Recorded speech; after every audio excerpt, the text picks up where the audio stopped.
Please be seated. Good morning, and especially good morning to all of you who are visiting with us, that you're a guest with us this morning. This is our annual parish meeting morning. We did this same meeting at the early church service, and we do it now. That's in lieu of having a meeting after church. And welcome everyone who joins us by way of YouTube and Channel 12 as well. I think you'll find that the reports are important. It's good to hear from the people who do the work behind the scenes every day, all the time, and we'll do it efficiently with you, do the business we need to do to keep the cathedral running and part of the secular world, and then move on with our liturgy. So to start, I want to welcome up Sharon Miller-Price, who is our treasurer. And as I always say, if she quits, the staff quits. And if you'll stand, kind of hold it up, but stand a little under that arch. Thank you. Am I in the right place? Can you hear me now? Okay. How great to see faces, how great to be in church together. And thank you to our clergy and staff who've made this a welcoming and safe place for all of us. I think we're going to talk in a little bit. You know, we did a whole new air filtration system last year. I mean, we've really done things to get us back in church in a safe way. Well, our budget is about $2.4 million. Of our budget, about 60% goes to clergy and staff salaries and benefits. So if people say, well, how's our money spent? It's really about how our clergy and staff spend their time. And I think most of us recognize that our clergy and staff spend their time counseling with us, in Bible studies with us, in the hospital bed with us, and helping us through our everyday lives. And we all thank clergy and staff for all that you've done to help minister to all of us. About 10% of our budget goes to the diocese. I forgot to mention that this morning, and then at the earlier service. And then about 12% of our budget has to do with fixing up this grand old lady. So the light bill and just the regular routine maintenance of our cathedral is what a significant portion. So you see there's not a whole lot left of our budget for programming expenses. I mean, we have programming expenses, but really the majority of our budget is on clergy and staff salaries and benefits. That is in addition, by the way, to our endowment that gives away about $150,000 a year outside of St. John's Parish.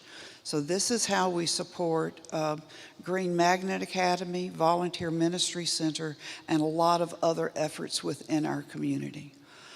Now, where are we so far this year? Well, first of all, pledge cards are coming out. We're finishing up our capital campaign. We have a little debt in our capital campaign, but the outstanding pledge cards for the capital campaign should pay off the debt for our capital campaign, so that's a great thing. But a lot of us kind of kept our pledges the same the last 3 years when we were paying our capital campaign pledges. So I encourage you to consider increasing your pledge next year as your capital campaign pledge is being paid off. Also, a little plug for our wonderful choir here. Our choir is going to take a trip to France and to Ely next year. We're about $35,000 short of fundraising for that choir trip next year. So if anybody's interested in helping fund the choir trip, please send in a check, or you can go online and send funds in for that choir trip. But this year, y'all, over $900,000. We get 40% of our revenue in the month of December. So we're on budget for expenses. But y'all know my fashion statement. Whether we finish the year in the red or in the black will be determined by what you do with your gold in the month of December. So please send it in. Thank you all. It's an honor serving you as your treasurer. And I also have to acknowledge David Jones, who is now working with me as co-treasurer, let's put it that way. It's great to have someone with whom to brainstorm. And Shay, our parish administrator, we couldn't do any of the things we do without her. So thank you all very much. Thank you. Great job, Sharon, as always. Thank you.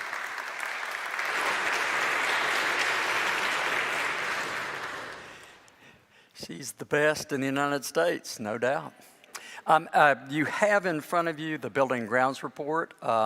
Stuart Oakes is not with us, but he comprises really a team of people who care for the building. Rusty Russell, Al Bettinger, Jeff Johnson, and Sid Hankins also anchor that team. And so they really meet, kind of make sure the projects are going, make sure everything's online. And you can imagine, I could do a show of hands, it'll be the majority of you own a house.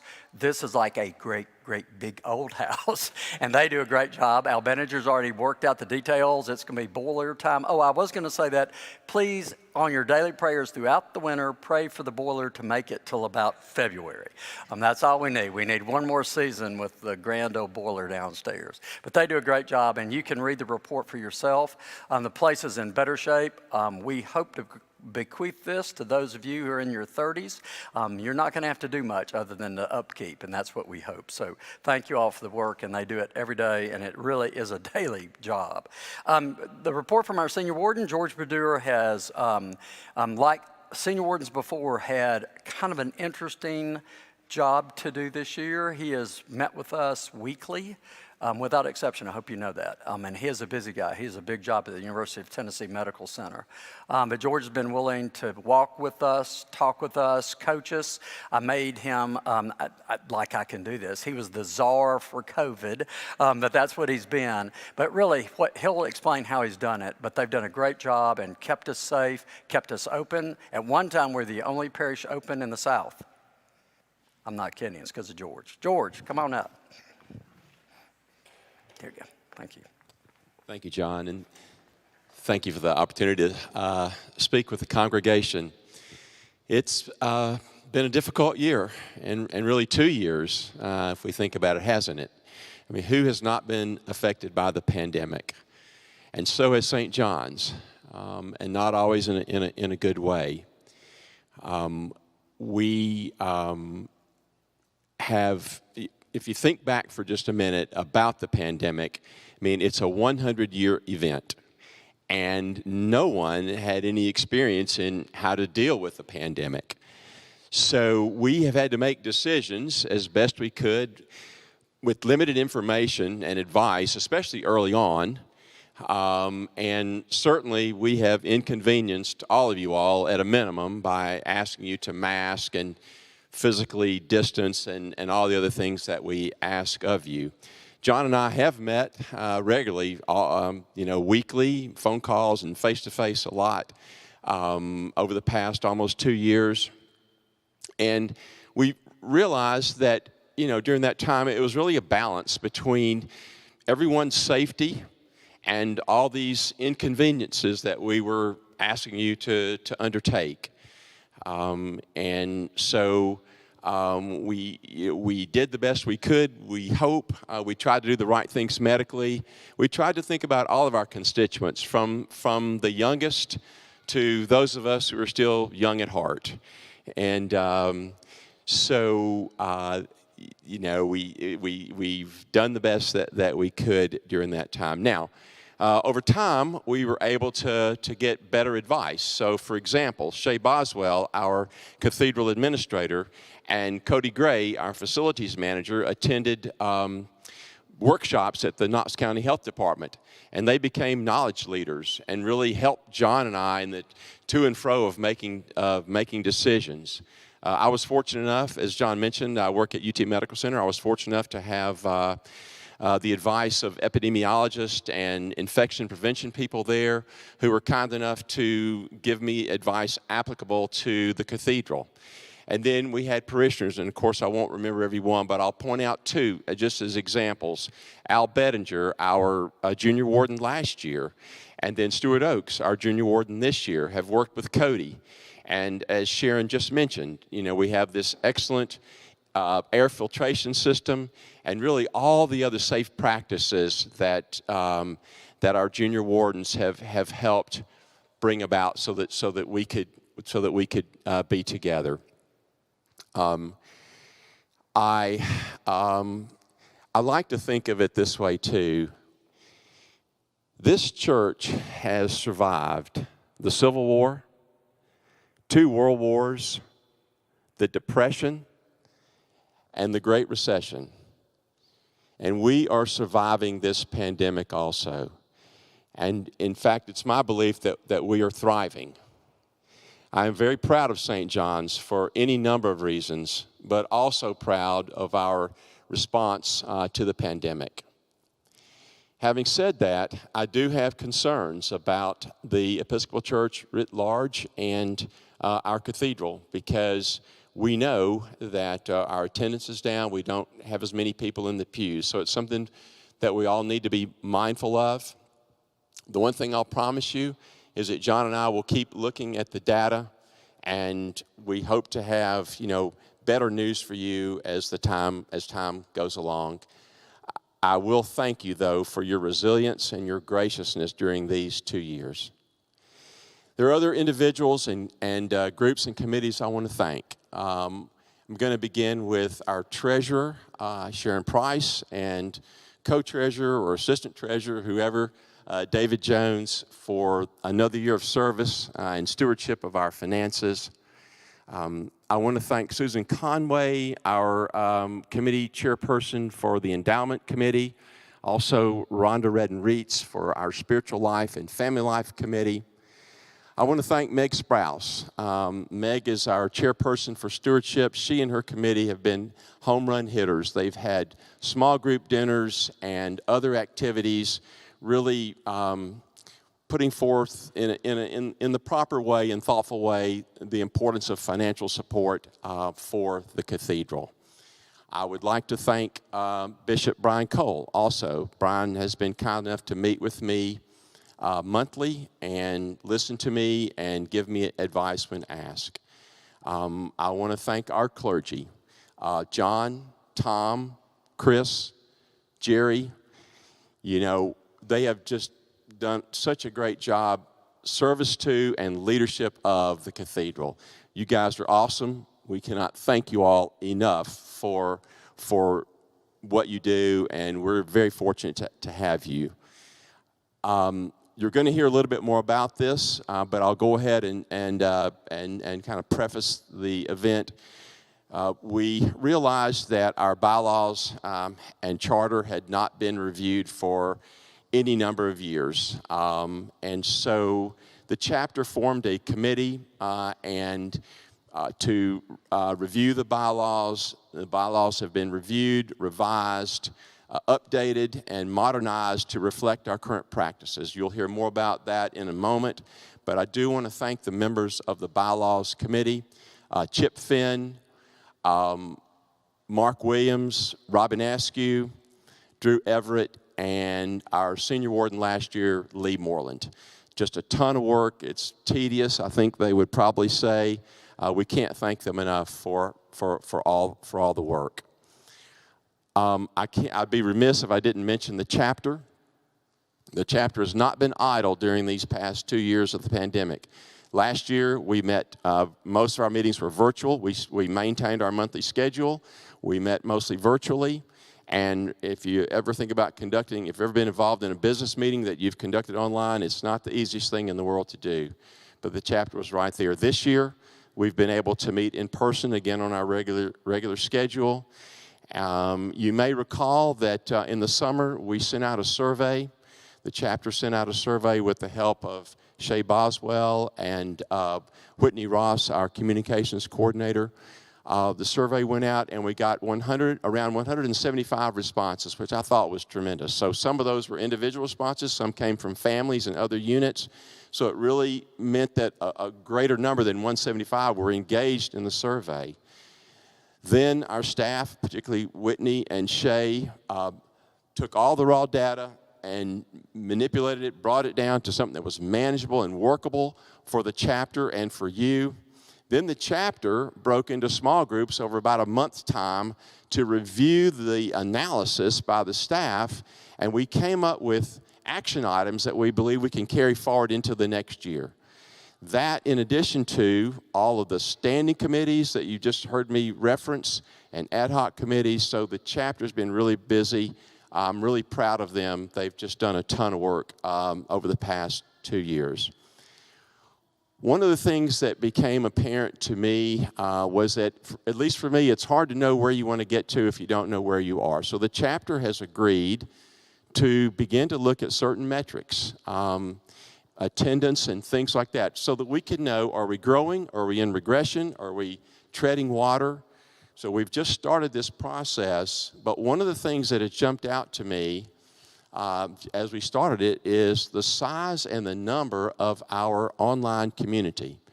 So I want to say to the online community, we know you're there. We appreciate that you join us. And John and I have talked about looking for further ways to engage you. So that's something that's ongoing. And just like with the survey, John and I are also talking about ways that we can further engage the congregation so that we can decide who are we as a cathedral community and where do we want to go, or who do we want to be. So I believe that's about all, maybe a couple more items. I want to say that it was a real honor to be asked to be senior warden. And I just appreciate the confidence that you all have expressed in me to fill this position, the congregation, the clergy, and the chapter. So I thank you very much for that. This will segue into the next moment of this annual meeting. But the chapter selects a committee to nominate the next group of chapter members. And the nominating committee consisted of Heather Stagg, Rusty Russell, Melissa Everett, David Wilds, Susan Conway, Braxton Hunter, David Jones, and Andre McDowell. So I want to thank them for making the nominees selections. And the nominees are, I feel like I'm here at the Academy Awards. The nominees are, and this is to be affirmed by you all, the congregation, Chip Finn, Sally Gaffon, Sid Hankins, Michael Hensley, and Lisa Rotman. So with that, I believe I can turn it back over to Father John. And please give George a round of applause. My gracious.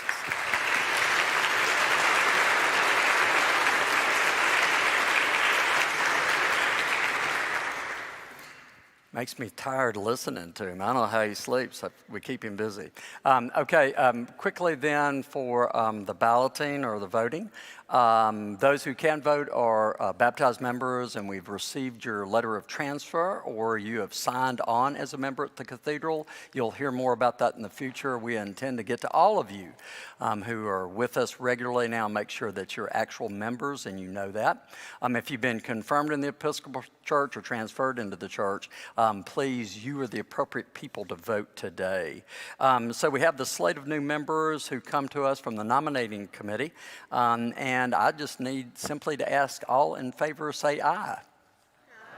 Any opposed? Thank you. And all of you on the virtual community, as we did last year when our meeting was all virtual, if you are a member and you wish to vote, please use the chat or send us an email. We will actually record your name. Your names will be actually recorded in our annual so that we keep notes from this. All right, next piece of business is Chip Finn. And Chip, we said the Bylaws Committee. Really, it was a governance committee because it's bylaws and charter. And we had 3 lawyers. They didn't bill us by the hour. Thank goodness. And I am not kidding. I'm talking tons of hours in about a 3-week period plus time before that. We had 2-hour meetings over and over again online just to get this done. It had not been done for a very long time and it needed doing, so Chip will address that briefly, and then we'll have you vote for those as well. Thank you, sir. Thank you, John. Good morning. Since we're in church, I'll ask that you suspend whatever Shakespearean notions you may hold regarding lawyers for just a moment. I'll add to George's comment. The committee of Mark and Robin, Drew and Lee were wonderful collaborators. I couldn't have asked for anybody better to have worked with. It's been a while since we've done this, and I want to take a minute just to go back and maybe set the groundwork for what we did and define who we are. Corporately, we are a Tennessee nonprofit. As a nonprofit, we are subject to the laws of the state of Tennessee and, the IRS. We were incorporated in 1892, before the IRS was even formed. We've amended our bylaws twice, our charter twice, 1974 and again in 1989, both times for ministerial purposes.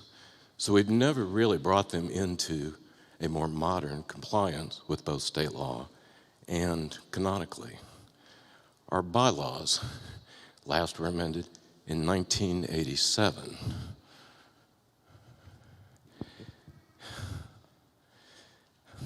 We have honored them in the context of bringing them forward to what we have today. Our bylaws are the intersection between our canonical being under the Constitution of the National Church and the diocesan canons, and state law, as I said, along with the IRS. What it serves is our tether to the past and our bridge to the future. It assures that we have continuity and stability in how we govern ourselves. You ask, why would we change now? Well, as George alluded, simple answer, COVID. And what COVID did was show a light on the need to bring current. We had no legal capacity documented in the bylaws to operate electronically.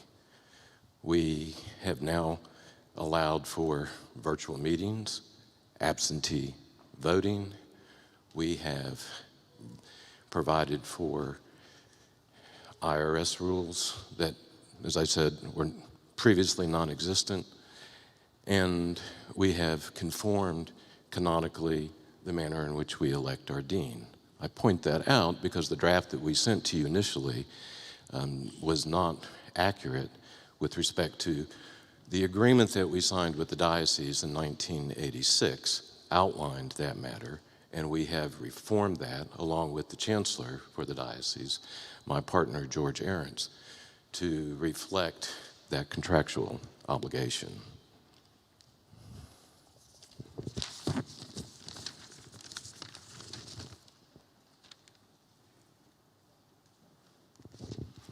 I think that's all the comments I would offer, John. This comes to the parish on a motion from the governance committee, so we need a second. Okay, do I have a second, please?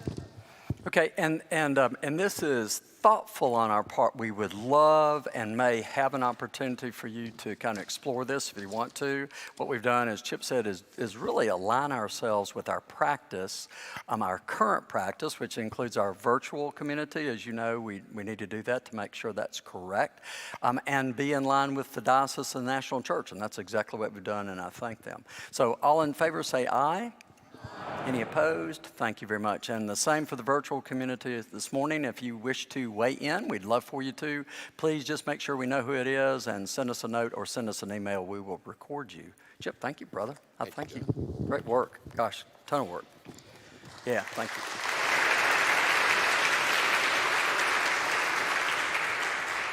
They've done such a good job. We're going to do one more piece of business. I'm not going to say a word, and you're probably going to applause for that too. Okay, so I need to entertain a motion then that the St. John's Cathedral appoint the chapter to serve as the board of directors for the corporation for the coming year 2022. Do I hear that motion? Second? All in favor say aye. Y'all are wonderful. Thank you very much.